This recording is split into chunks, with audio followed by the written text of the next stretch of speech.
How's it going out there, YouTube? My name is Jesse and I am back for another comic book video. I meant to come out with a video last week to end the month with the British superheroes.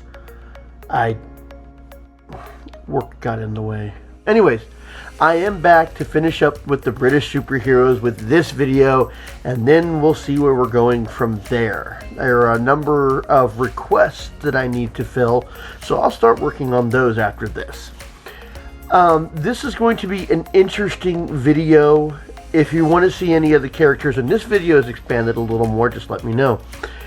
We're going to be covering a female superheroine where her story is straightforward. A superhero where I have no idea about his origin. His name and his powers don't even seem to match up.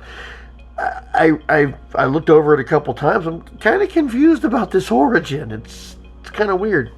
And then the last person we're going to do on this list started in radios, moved to movies before he was in the comics, and in fact they were still doing radio broadcasts of this hero while he was debuting in the comics.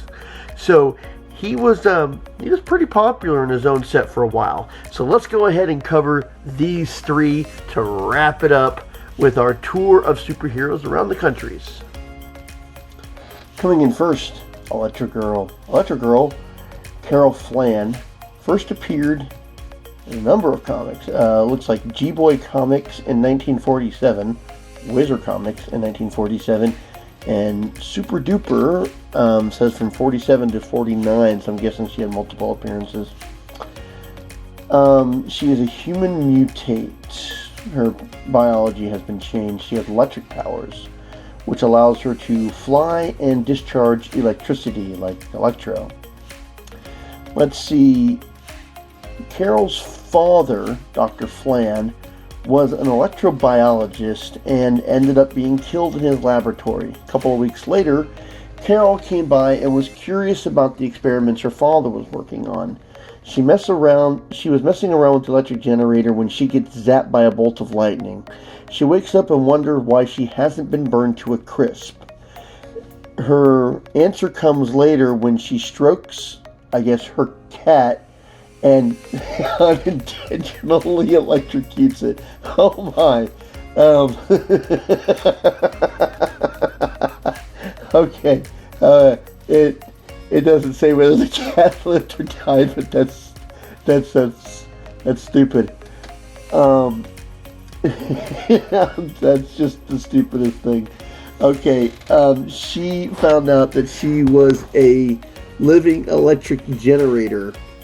She decides to put her newfound powers to use and become a crime fighter created by Dennis Malcolm Reeder. Now, this next superhero I'm a little confused about. He is the Tornado. The Tornado, Steve Storm, first appeared in Oh Boy Comics in 1948, and looks like he went into 1951. He has superhuman speed and strength and able to breathe underwater, which has nothing to do with his name. Let's see, Steve Storm harbored... I'm just going to read the history as it's listed here, because I'm a little confused about it. Steve Storm harbored a great secret. The 13th member of the Storm family, he escaped the curse of Gorosta. Sorry, I butchered that one. After 500 years. As a result, the mighty force of the storms thundered into the soul of Steve that this young hero might, at will, transform into a giant superhuman of justice. Whirlwind, Prince of the Storms, Tornado. And then it adds, no, I don't get this origin either. I don't know why they would make him the Prince of Storms, and his superhero abilities listed here doesn't have anything to do with that. This is completely inexplicable. Yeah, you want to make him a human mutate by magic, it's fine, but just make his ability something to do with his name. Let's see. Mick Angelo who, you know, he did Marvel Man, Miracle Man. He started doing some of the Tornado stories in Oh Boys number 5 and did that to number 12. And then after that, Hugh Stanley White would take over the art choices in 1951. So Michelangelo, who made Miracle Man, worked on this, but it's really weird. It looks like on the cover here he was using a sort of a ray gun, which is also not listed in his abilities. This is really weird. And now we come to PC-49. PC-49, Archibald Berkeley Wilgethby, I probably really screwed that up, was just a normal human. He was what's known as a police bobby. That's what they called the policemen back then. He's a regular guy. He does have the powers of good observational skills and deductive reasoning, and able to handle himself in a fight. And I'm guessing that if you're a bobby, you would need to be able to. Okay. He first appeared in radio in 1947. Did a couple of... the character first appeared on radio in 1947. Then the character appeared in a couple of movies in 1949. And then would get his first comic appearance in Eagle Volume 1 in Volume 1, Number 1 in 1950. It looks like as he was doing the comic books, he was also doing the radio broadcast.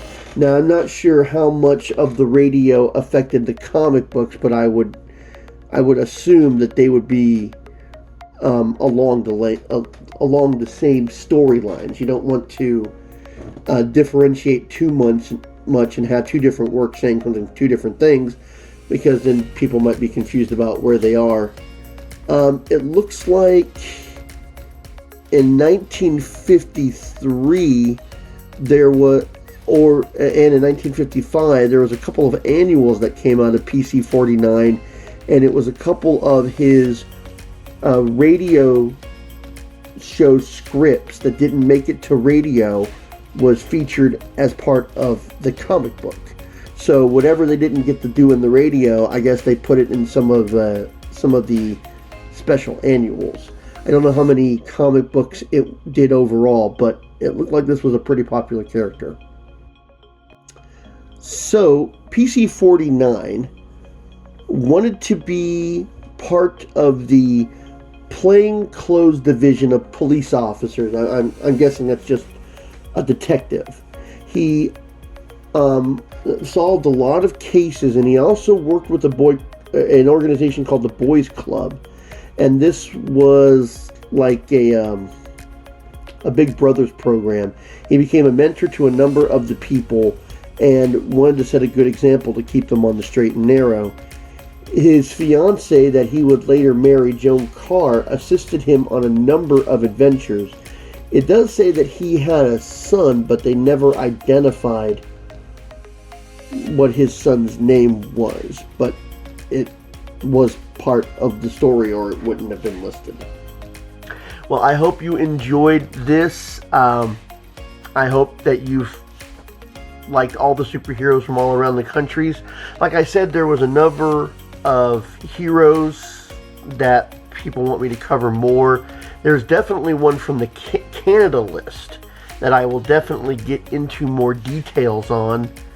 I covered Catman in the Australian video. I already did a deep dive on that one. And I know that I'm going to do one on Miracle Man as well. Marvel Man, Miracle Man. So if there's anybody else that I've done on these two around the country, just let me know, and we'll try and go ahead and do any of those if I can find information on them. Some of the information from the Golden Age heroes was a little sparse because they didn't document it as well as the Golden Age heroes in the US. So we'll see what we can do, and until next time, I'll be seeing you.